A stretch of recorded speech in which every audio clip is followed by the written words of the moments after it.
Hello everyone, welcome to my YouTube channel. So today I am going to discuss an interesting problem from IISER Pune PhD entrance. So the question is saying that f be a real valued function on closed bounded interval 0 1 such that if you take any finite set x1 x2 up to xk from closed interval 0 1, then this condition hold. The condition mod of f of x1 plus f of x2 plus dot dot f of xk less than m, where m is a fixed real number. That means m is a fixed real number, and if you choose any finite set x1 to xk, then this condition satisfies, right? Now consider the set S. The set S is set of all points from closed bounded interval 0 1 such that fx is not equal to 0. Okay, that means the set where f is non-vanishing. What can you say about the cardinality of S? Okay, so it was a MCQ question. So the options were S must be finite, S can be infinite, S must be countable, and S must be uncountable, like that. Okay, so that was the main question. So to solve this problem, you need to think very well that, and you need to observe the given conditions very well. So the condition given that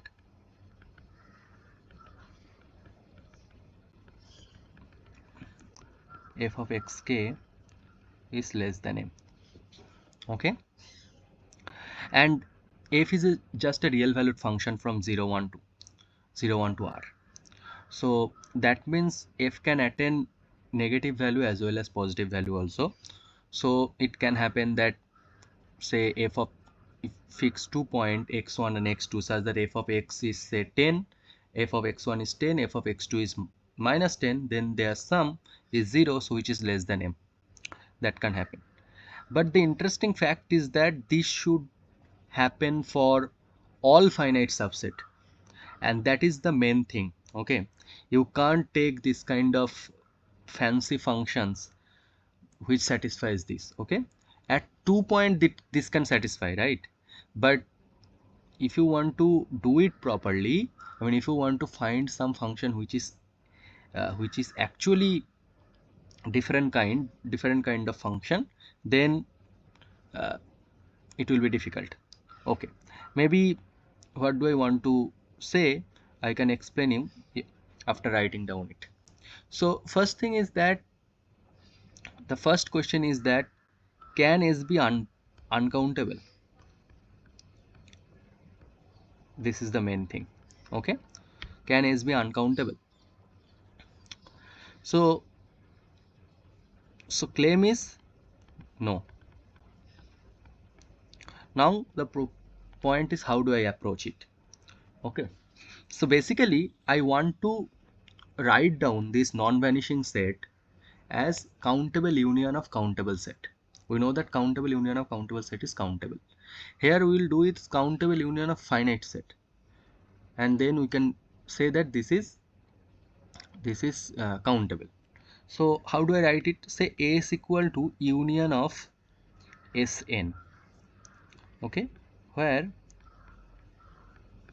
Sn equal to set of all points in closed interval 0 1 such that mod of fx is greater or equal to m by n. Okay, since m by n tends to 0 as n tends to infinity, union of Sn equal to S. Why? See, suppose f of y equal to some L which is greater than 0. Now since m by n converges to k, there exists large enough natural number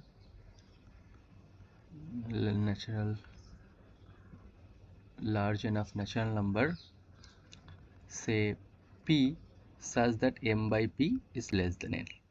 This will imply y belongs to Sp, and this will be same for, since we are taking mod, so it will be same if f of y is some L which is less than 0, so we can also do the same thing because we are taking mod here, right? So that will be inside that y will be inside SP. So hence union of Sn is S, and this is a very crucial observation. So hence union of Sn is S. Now claim Sn is finite. So why Sn is finite? It's a very important thing. So suppose if not Sn is infinite for some n. Okay. So choose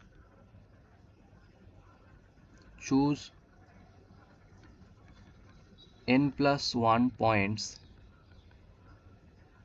from Sn such that f of xi is less than 0. Okay. If you can't find, then choose n plus 1 points from Sn such that f of xi is greater than 0 for all I. Here it is for all I. You can do this, right? Because Sn is infinite. Okay. So first try to find n plus 1 point. This is the finite set, n plus 1 point set from Sn such that f of xi is less than 0 for all I. Okay. If you can't find this, that means there are not as many points you want, like n plus 1 points which gives negative value f of xi. That means all the other points must give you positive value. Since it is infinite, so you can choose n plus 1 points from Sn such that f of xi greater than 0. Okay, it's a very crucial observation and simple observation from counting argument, right? You can do that. Fine. So since you can do that, choose any case. Okay, case 1 or case 2, anything. So let's take this one. Okay. So, and again, since xi belongs to Sn, that will imply f of xi, mod f of xi is greater or equal to m by n, right? So, and since f of xi is positive, this will imply f of xi is greater than m by n. Okay. So then f of x1 plus f of x2 plus f of xn plus 1, this is greater than m by n plus m by n plus m by n, n plus 1 times. That means it is greater equal to n plus 1 by n m, which is m plus m by n. That means it is greater than. Hence this is a contradiction, because the question is saying that for any finite subset, mod of f of x1 plus f of x2 plus f of xk, for any finite subset, it is less than m. But here it is not happening. The same thing you can do when f of xi is less than 0, right? So that will imply Sn can't be infinite. This will imply Sn is finite. This will imply union of Sn n greater or equal to 1 is S is at most countable. Okay. Now the question is that can S be a finite set? Finite set? Yes, it can be. Suppose you fix M to be set 2 and you define f of 0 equal to 1 and f of x equal to 0 for all x not equal to 0. Right. So that means this is a non-zero function first of all, and the set S is singleton 0, which is finite set. You can do it for any finite subset also, and since other points are 0, it satisfies the given condition that for any finite subset, mod of f of x1 plus f of x2 plus dot f of xk less than m, because m is 2, because that sum can be at most 1, either 1 or 0. So that satisfies. So S can be a finite set, right? S can be a finite set. There's no problem. Now the question is that can be so that means S can be finite set. S can't be uncountable set. Now can you give an example where S is infinite, right? So can we construct an example such that S is countable but not finite? Okay. So to do that, we can take the help of series, right? Why? So first of all, we will make it such that f is positive. Okay, then the calculation might be easier. Okay, because then we can remove the mod sign. We can easily do this. Okay, so suppose fix any real number m, any real number m.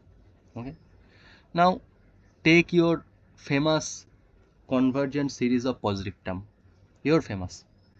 So so your choice it is. So I like this series. So this is pi square by 6, right? Summation 1 by n square equal to pi square by 6. Now consider this series, 3m by 2 pi square times 1 by n square. This will give you 3m by 2 pi square times pi square by 6, right? So that means 3m is not important, so you can 3m by pi square. So this will give m by 2, which is strictly less than m, right? Now I define a function. Define f of 1 by k equal to 3m by pi square times 1 by k square, and f of x is 0 for all x not equal to 1 by k for some k in natural number, right? Then S is precisely this set, right? And since this series convergent, if you take any finite set, then sum will be less than this infinite sum, and this infinite sum itself is less than m. So that means that condition automatically holds. The required condition automatically holds. So this is actually a nice problem. So that means okay, it's a very fine problem. Thank you. I hope this is clear.